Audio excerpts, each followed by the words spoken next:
Hi, and welcome back to the Apex Hour podcast. I am your host, Noelle Girardi, and I have not made a podcast in quite a little, well, not a long time. It's been like a week, maybe a little bit more.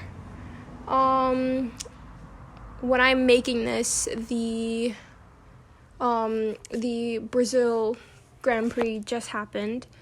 I don't think we're going to talk about that today, because normally I like to go over one Grand Prix per podcast. That way I don't end up confusing anybody with any events, or confusing myself, because that happens a lot too. So sorry about that. Hopefully in like 2 or 3 days I should make another episode about the Sao Paulo Grand Prix. So if you want, you can just tune in for that one. The Mexico Grand Prix just happened a week ago, and quite a bit happened. So for those of you new F1 fans out there, basically, the driver that everybody was looking forward to seeing race was Checo Perez. His name is also Sergio Perez, that's his real name, but everybody calls him Checo. It's like his nickname. So basically, it was Checo's home race, and everybody was hyped about seeing him race there, not only because it was his home race, but because there have been rumors that he is going to be kicked out of the Red Bull seat for next year and replaced by Daniel Ricciardo. A lot of history behind the two of them and their journeys through multiple teams. I will happily fill you guys in later, but right now we're just going to talk about what happened to Checo. So basically, it was his home race. Everybody's really anticipating, everybody's really excited for what's about to happen because his career's on the line. Lights out and away we go, and Charles Leclerc takes the lead, and Max Verstappen comes up on his right side and basically, gives him no room to go right. And then Checo comes up on him on his left. So basically, Charles Leclerc is sandwiched in between these two Red Bulls. Now, Sergio Perez is really going for it. In a later interview, he said, his mindset at that moment was, it's my home race. I'm here to race. If I'm gonna race, then I'm gonna do it good, and I'm gonna go for it. So, I really want to give the crowd some action. And actually, don't quote me on that. Someone fact check that. I don't think I said it in the right way, but yeah.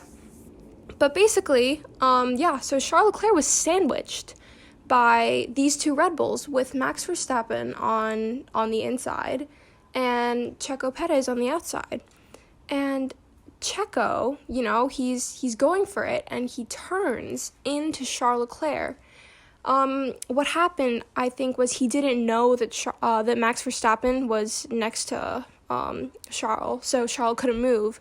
So he turned right into Charles, and he had to DNF turn one of his home race, which is incredibly sad. Everybody was making jokes online saying, oh, Checo's gonna get sacked at his home race, which I think is awful.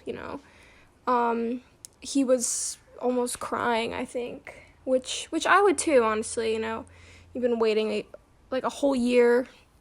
Sorry, I'm having a voice crack.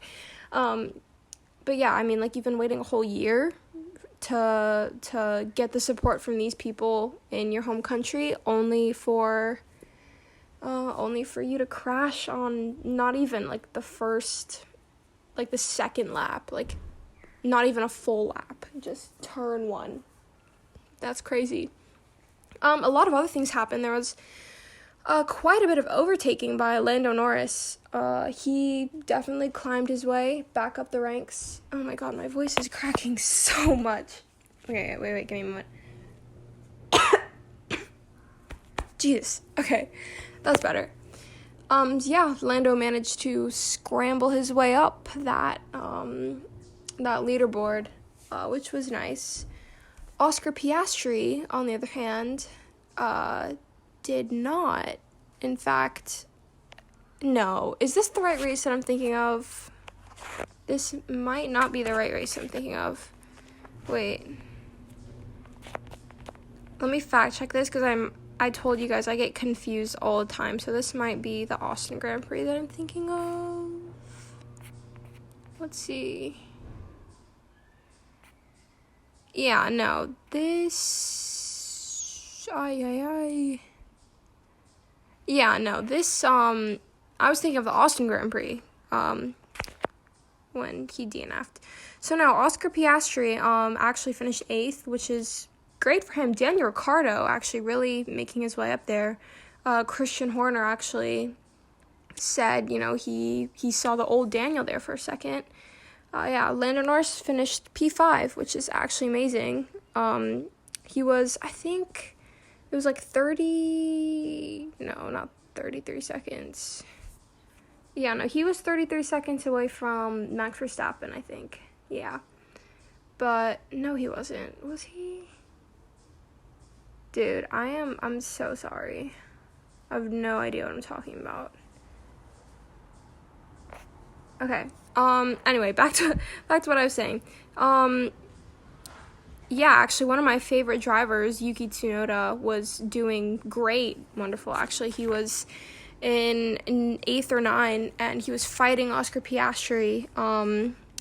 He was trying to overtake him, and, you know, he basically, when you think about it, did the same thing that Checo did and turned right into him from the outside, and he went spinning out, and he ended in 12th, which is a bit sad, you know, because you always want points.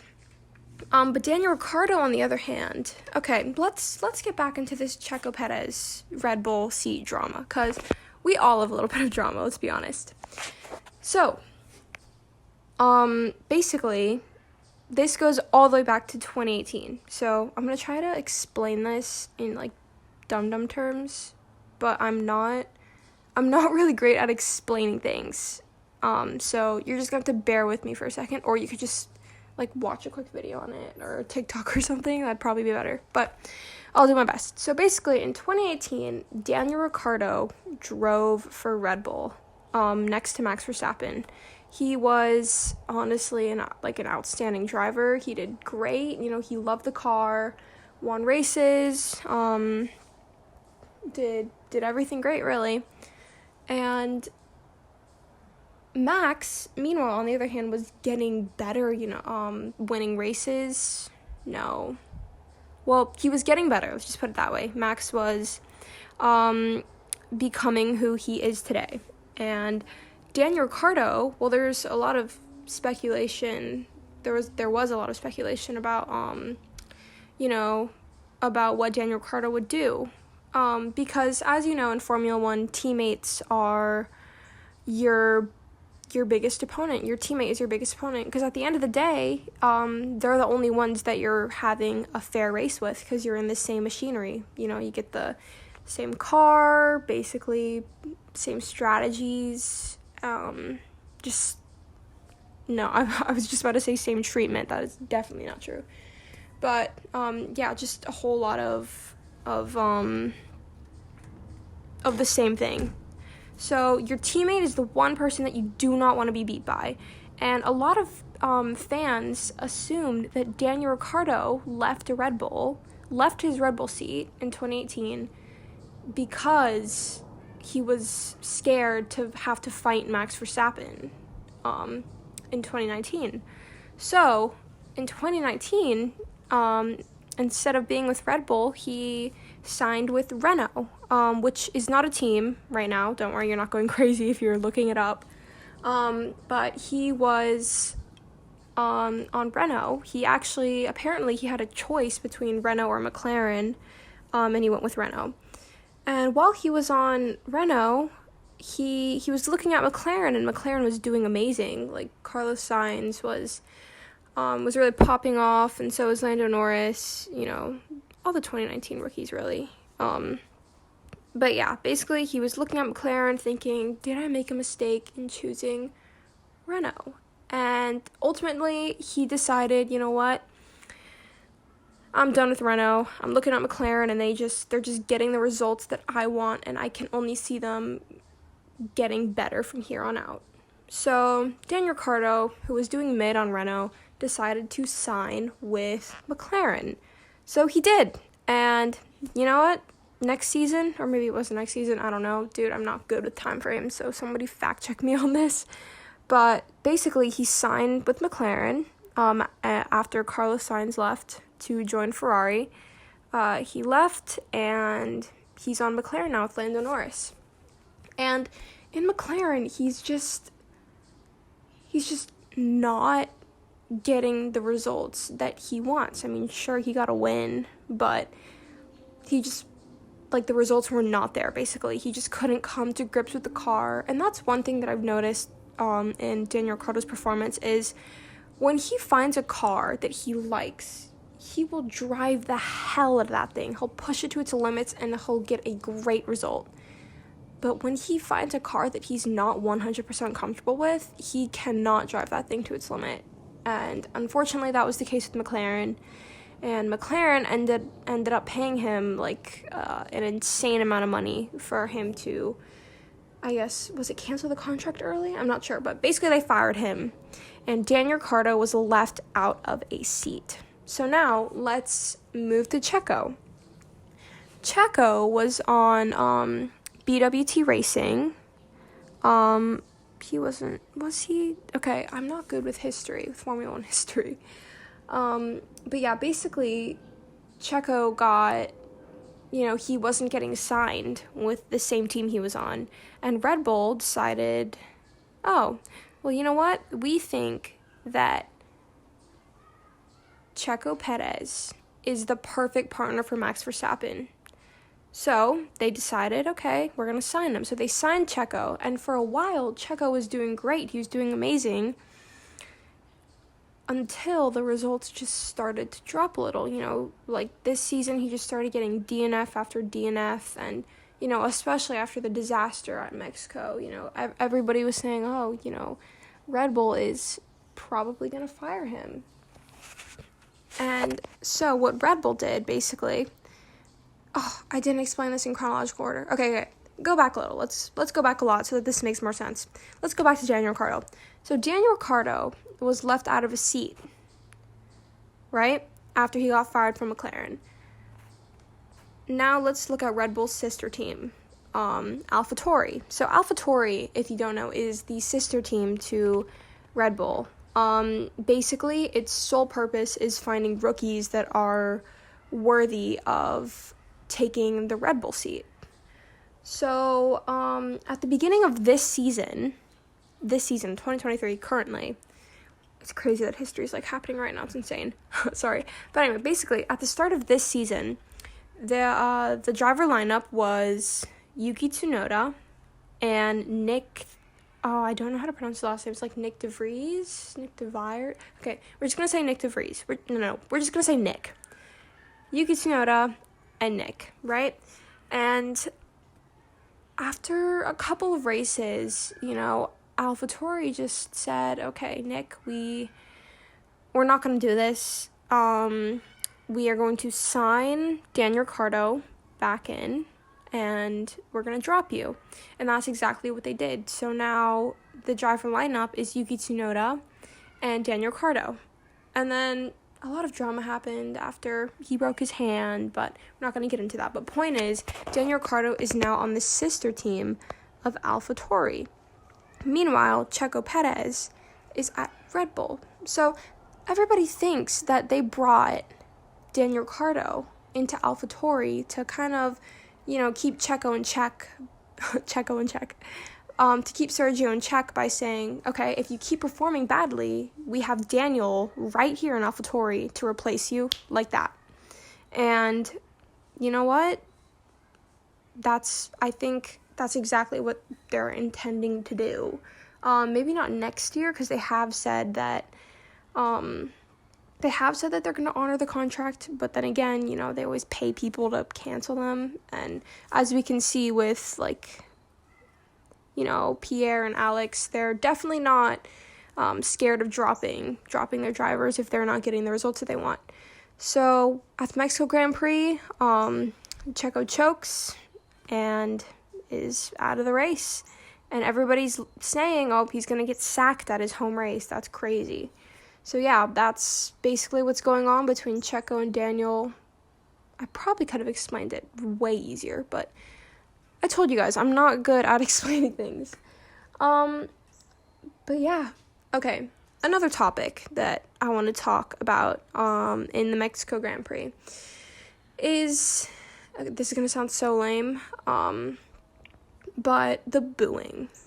And I know I probably say this with every single race, in Austin, in Austin, they were booing Max, and cheering on Checo, it was just unfair, but with this booing, so, how I said that basically Checo crashed into Charles, right? So basically, all of these Checo fans at Mexico, they're booing Charles Leclerc, at the podium and during his interview, which is, to me, absolutely baffling that they're blaming him for that. Because, as I said before, Charles was sandwiched in between Verstappen and Checo. He couldn't have turned right because Verstappen was right there.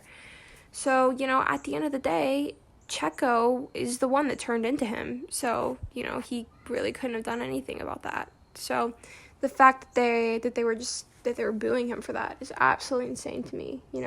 They were also booing Lewis, too, which, geez, I don't know why you would boo Lewis.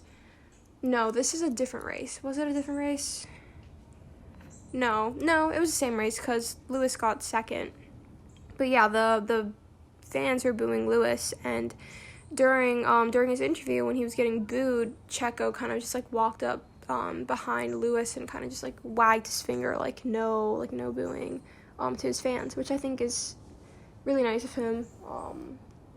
A little thing about Checo. So Checo got flamed, absolutely flamed a little while back for saying a kind of sexist comment. I think he meant it as a joke, but everybody kind of blew it up and made it this really big thing, which maybe it was. I have no idea, but yeah, a lot of people accused him of being a sexist, and since then a lot of people don't like him and they claim his fans are really toxic,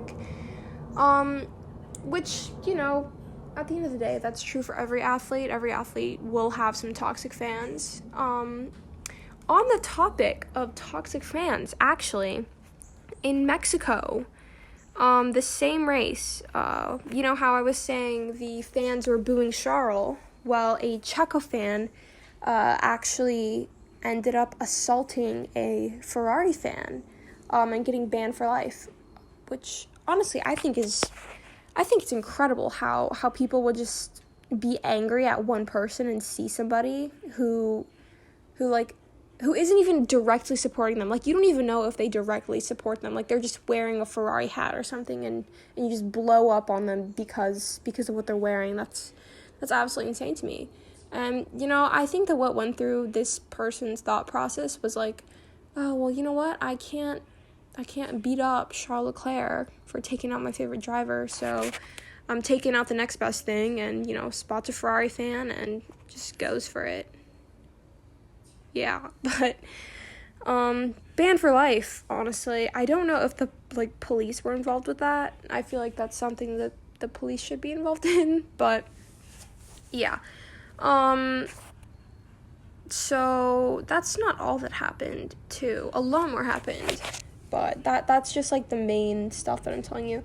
But yeah, no, Lewis Hamilton made, I think, one of the best overtakes, I think, in F1. He went, no, not in F1, but one of the best ones that I've seen. He went onto the grass, basically. Oh, there's a mosquito. Wait, give me a second.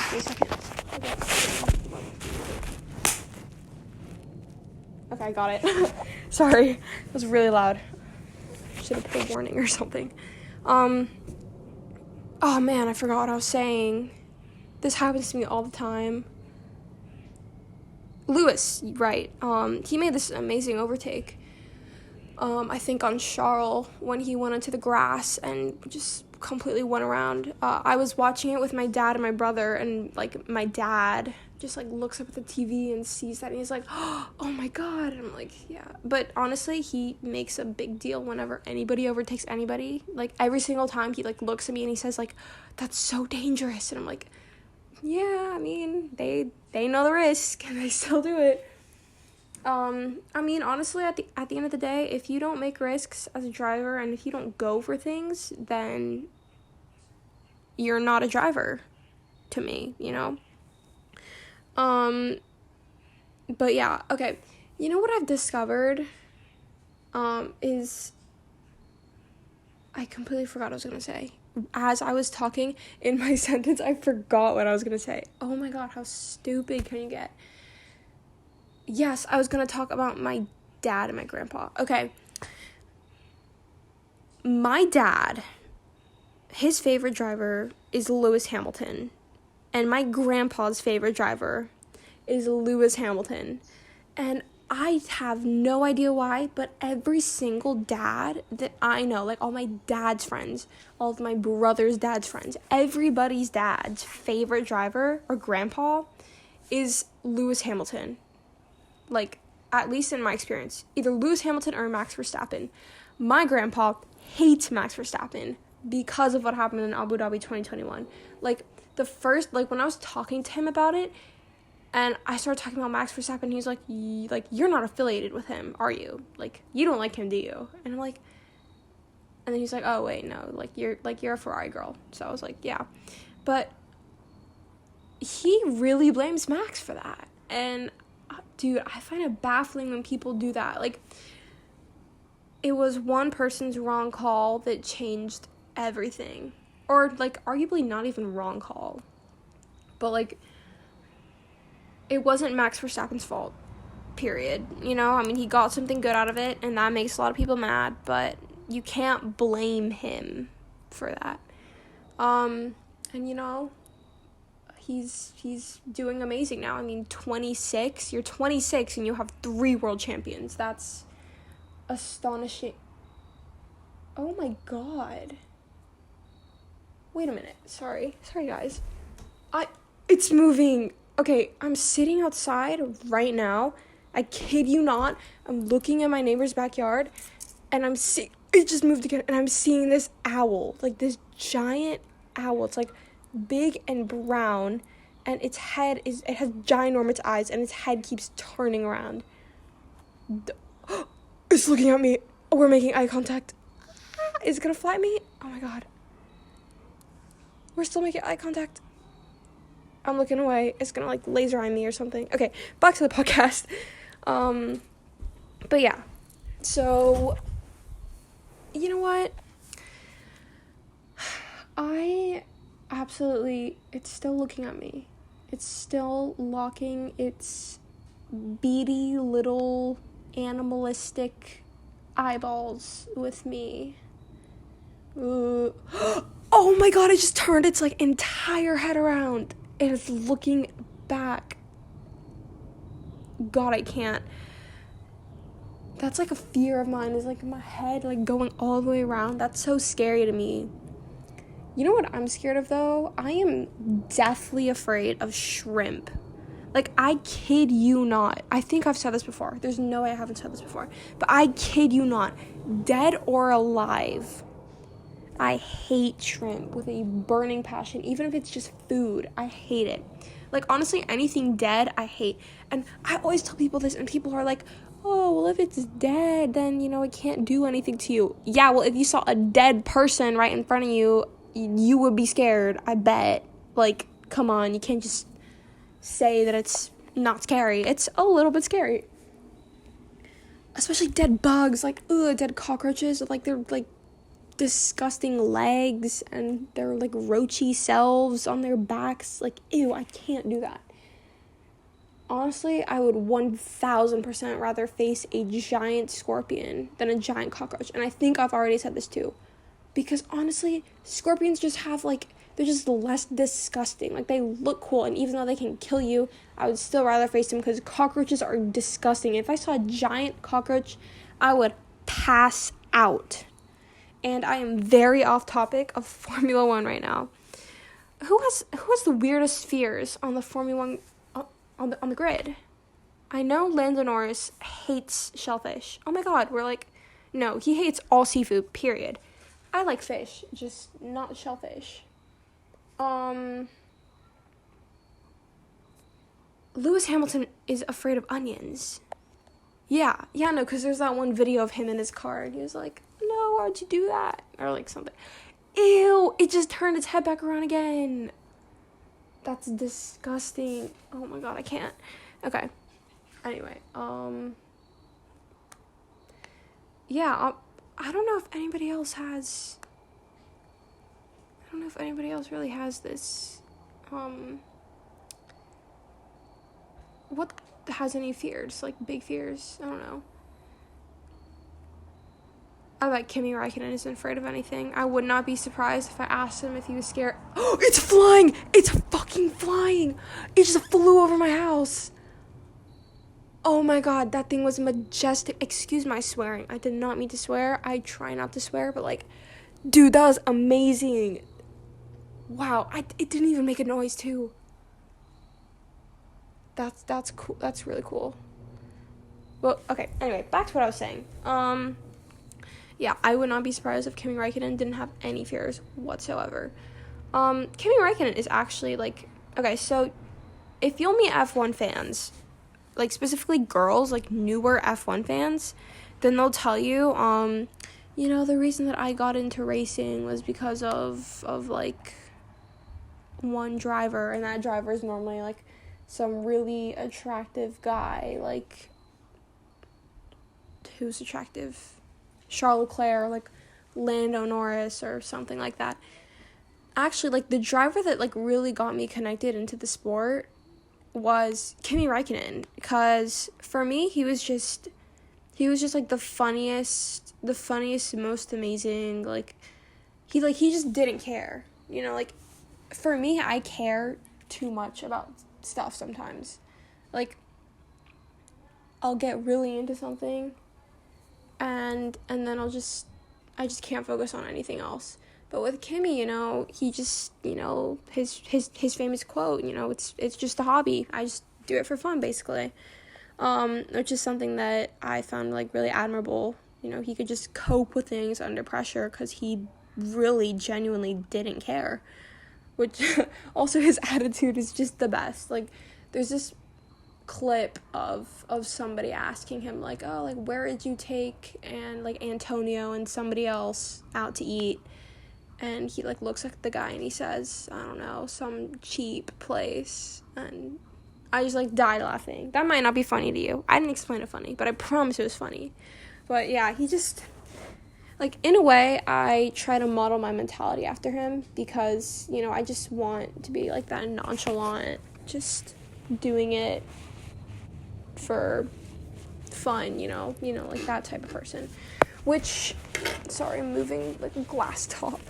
But yeah, so Kimi really got me connected. Jesus Christ, I look at the window, my dog's just staring straight at me.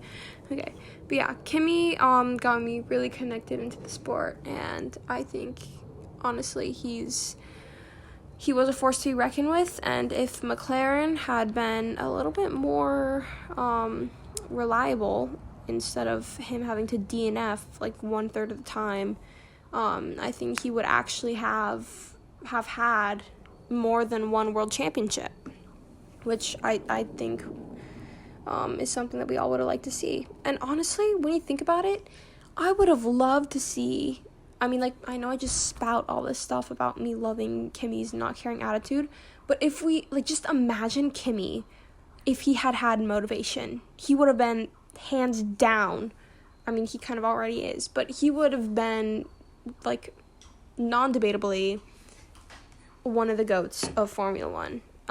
He's, I believe, the most experienced racers, or maybe even I think as of right now he has the record for the most podium starts, like the most grid starts. So yeah, I think that's cool. So just a little fun fact about me and how Kimi got me into the sport. Also, Kimi did NASCAR, which I think is cool. You know, you don't actually know, that's a lie. I was just about to say you don't see a lot of drivers going into NASCAR from Formula 1, but that's a lie. You actually see a lot of drivers going into different racing places. Like Nick DeVries, I think. He raced Formula E for a little while. And who else? No, there's no way I don't know this. Okay, I know Roman Grosjean went to IndyCar after Formula 1. He's still in IndyCar, I think. He's actually moving teams. He's signing with somebody else. I know... Oh, my dog is ringing the bell.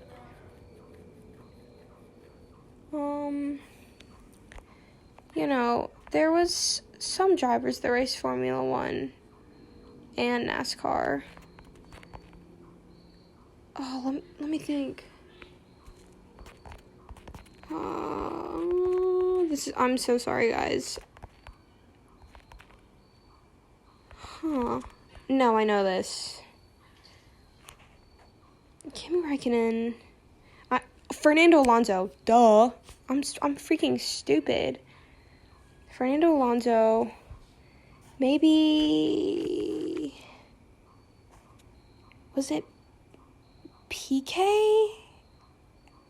I think maybe somebody fact check that.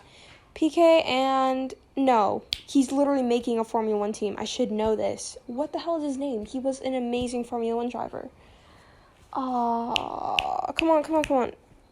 Andretti. Yes. No, what the fuck? Mario. Mario Andretti. Yes. Mario Andretti, I think he raced NASCAR and Formula 1. He was good. Yeah, he was a really good Formula 1 driver. Yeah. There was, like, two old guys. I mean, like, they're all old guys. But, there's two, like, really, really old guys who raced in both as well. One of them is in, I think the Motorsports Hall of Fame. I don't know what his name is, but, yeah. I know Fernando Alonso, he drove in Le Mans. I mean, like, a lot of them did. I mean, Nico Hülkenberg. He won Le Mans, didn't he? Yeah, in, like, 16 or something? Yeah, he was amazing. Yeah, I'm probably boring you right now. I honestly don't know what the point of me saying this was, but, yeah. Oh, ow. Sorry, I just got something in my eye. Okay, but yeah, so really that's all I have to talk to you guys about. The next episode will definitely be a lot more entertaining because a lot just happened at the Brazil Grand Prix, and I think I want to talk about, you know, just like being a woman interested in Formula 1, just like how men have like viewed me, you know, like when I tell them that. And honestly, I think it's just a bit harder being a woman that's interested in motorsport, you know, because you get, like, a bunch of I bet you can't even name one champion, or, like, I bet you don't even know what, like, aerodynamics is, or DRS. Oh my god, that's the main one. Like, it's so annoying, dude. Like, people just can't respect you, like, for what you say. It's so annoying. Especially when, like, most of them can't even name, like, more than 5 drivers. Actually, now that I think about it, can I name every driver that's on the grid currently? Let's go for it. Okay. We'll go Max Verstappen, Checo Perez, Lewis Hamilton, George Russell, Charles Leclerc. Sorry, my dad's screaming at me. Give me a minute. Okay, hi. Little break there, sorry. Yeah, I'm back. I forgot what I was saying. But, yeah, just about the hardships of being a woman interested in motorsports, and, the Brazilian Grand Prix, and a bunch of other stuff. Hopefully a little bit more drama next time I make a podcast. So, thanks for listening. I actually don't know if anybody's listening to this. I sure hope so. But, yeah. Definitely subscribe, like, Do whatever you want, honestly. I don't care. I'm just posting this for fun, but, yeah, if you like this, totally subscribe. Actually, I got, 1 view on my other podcast, which is amazing. So, yay. All right, I gotta go. Bye, and hopefully see you in the next podcast.